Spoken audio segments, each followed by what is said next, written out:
Sekarang, buka muka surat 56. Okey, mari kita tengok 3.5.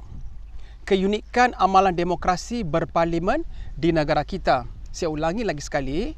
Apakah yang dikatakan sebagai keunikan amalan demokrasi berparlimen di negara kita? Okey. Keunikan amalan demokrasi berparlimen dapat dilihat dari aspek gabungan unsur tradisional dan moden, mekanisme semak dan imbang, kuasa budi bicara raja serta kerjasama politik. Jadi inilah yang dikatakan sebagai keunikan amalan demokrasi berparlimen di negara kita. Saya ulangi lagi sekali. Keunikan amalan demokrasi berparlimen dapat dilihat dari aspek gabungan unsur tradisional dan moden, mekanisme semak dan imbang, kuasa budi bicara raja serta kerjasama politik. Okey, sekarang mari kita tengok gabungan unsur tradisional dan moden dalam pentadbiran. Okey, keunikan pemerintahan di Malaysia teradun antara unsur tradisional dengan moden. Unsur tradisional terletak pada kedudukan raja sebagai warisan sosiopolitik masyarakat Melayu. Unsur moden pula ialah demokrasi berparlimen berdasarkan model Westminster, England. Kombinasi raja berperlembagaan dan demokrasi berparlimen merupakan kaedah terbaik dalam mengimbangi amalan demokrasi dalam persekitaran sosiopolitik di negara kita yang mempunyai kepelbagaian bangsa, agama dan budaya. Okey, kita tengok mekanisme semak dan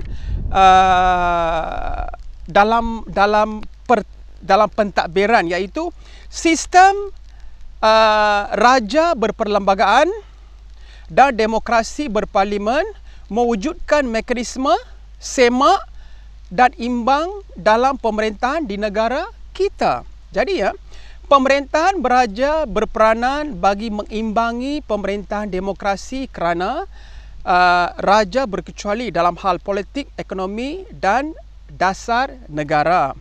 Kuasa pengimbang yang ada pada raja mampu meredakan konflik yang berlaku dalam demokrasi seperti pertikaian parti politik yang pelbagai ideologi di perselisihan dan perselisihan antara kaum.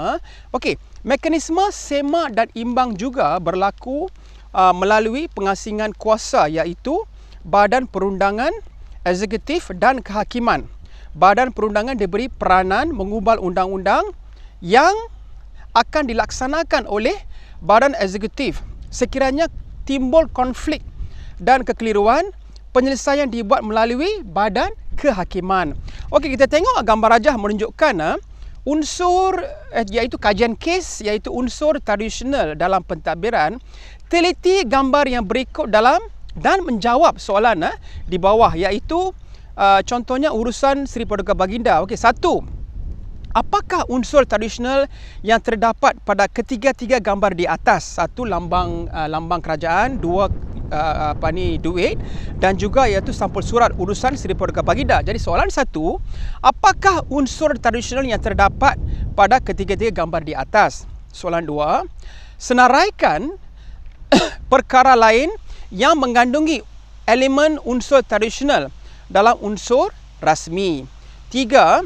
Jelaskan kepentingan unsur tradisional dalam pentadbiran. Okey. 4. Okey, bagaimanakah unsur tradisional dapat memupuk persefahaman ke arah perpaduan? Okey, kita teruskan. Kita tengok hujan. Tengok student-student semua hujan. Kita akan sambung. Okey, kita teruskan. Buka muka surat 57. Okey, mari kita tengok tentang kuasa budi bicara raja. Okey, secara umumnya kuasa budi bicara raja ialah kuasa yang boleh dilaksanakan oleh baginda tanpa mendengar atau menurut nasihat ketua kerajaan dalam perkara tertentu. Jadi ini adalah kuasa budi bicara raja.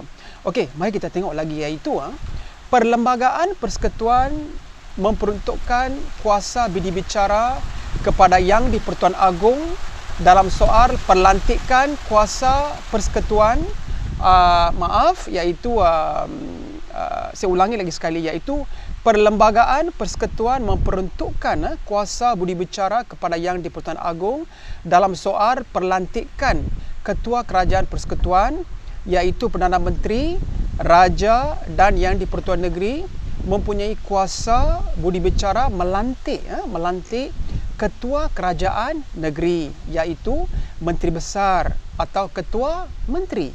Okey, Yang di-Pertuan Agong juga mempunyai kuasa budi bicara untuk tidak memperkenankan permintaan pembubaran Parlimen. Raja dan Yang di-Pertuan Negeri pula mempunyai kuasa budi bicara tidak memperkenan pembubaran Dewan Undangan Negeri atau DUN. Okey, mari kita tengok kerjasama politik. Okey, kerjasama politik menekankan soal perkongsian antara, saya ulangi lagi sekali, kerjasama politik menekankan soal perkongsian kuasa antara kaum berdasarkan prinsip tolak ansur, perundingan dan pengorbanan bagi memastikan setiap suara setiap kaum diwakili. Okey, itu adalah kerjasama politik. Dan dalam lagi, iaitu masih dalam kerjasama politik, mari kita tengok, iaitu permuafakatan. Okey, permuafakatan pelbagai parti politik dalam satu gabungan membolehkan parti politik membentuk kerajaan dan berkongsi kuasa dalam pemerintahan di negara kita. Sejak pilihan raya pada tahun 1955, gabungan parti berasaskan kaum dibentuk atas nama Parti Perikatan. Okey, gabungan ini kemudiannya dikenali sebagai Barisan Nasional. Parti ini memenangi 13 kali pilihan raya umum untuk membentuk kerajaan persekutuan. Pada pilihan raya umum ke-14 tahun 2018, kerjasama politik telah membolehkan Parti Harapan memenangi pilihan raya untuk membentuk kerajaan persekutuan. Okey, kita tengok dalam gambar dalam muka surat 357 ini, iaitu kerjasama politik di Malaysia, iaitu gambar rajah menunjukkan kerjasama politik di Malaysia, iaitu tahun pembentukan 1954, kerjasama politik iaitu Parti Perikatan. Tahun 1962, Parti Perikatan Sarawak dan Parti Perikatan Sabah. Tahun 1974, Perikatan iaitu Parti Perikatan menukar nama kepada Barisan Nasional BN, dan juga 1990 Angkatan Perpaduan Ummah APU. Tahun 1999 Barisan Alternatif BA. 2008 Pakatan Rakyat PR, 2015 Pakatan Harapan PH, dan 2018 Gabungan Parti Sarawak GPS dan Gabungan Bersatu Sabah GBS. Okey, jadi di bawah iaitu pada bulan Februari 2020 Perikatan Nasional menuju negara kita menggantikan Pakatan Harapan. Okey, mari kita tengok bersama, iaitu kita perlu memahami, okey, kita perlu memahami demokrasi sebagai salah satu asas pemerintahan negara, iaitu Malaysia mengamalkan prinsip demokrasi dengan mengambil kira kepentingan nilai tempatan dan warisan budaya bangsa. Demokrasi berparlimen dilaksanakan di negara kita dengan cara tersendiri yang mengutamakan kestabilan politik dan kesejahteraan rakyat. Demokrasi berparlimen pada asasnya membentuk hak sama rata kepada setiap warga negara, dikawal dan diseimbangkan dengan kedaulatan raja berperlembagaan. Okey ya. Okey, seterusnya Malaysia mempunyai bentuk pemerintahan yang unik dengan ciri tersendiri. Ya, okey ya, dengan cara ciri tersendiri, iaitu kombinasi raja berperlembagaan dan demokrasi berparlimen membentuk pentadbiran yang sistematik dan unggul. Sistem raja berperlembagaan dan demokrasi berparlimen berjaya mewujudkan kestabilan. Hal ini membawa kemajuan dalam pelbagai bidang sejak merdeka sehinggalah hari ini. Setiap rakyat Malaysia yang cinta akan negara, kita seharusnya menyedari kepentingan taat setia kepada pemerintahan demi kemakmuran bangsa dan negara.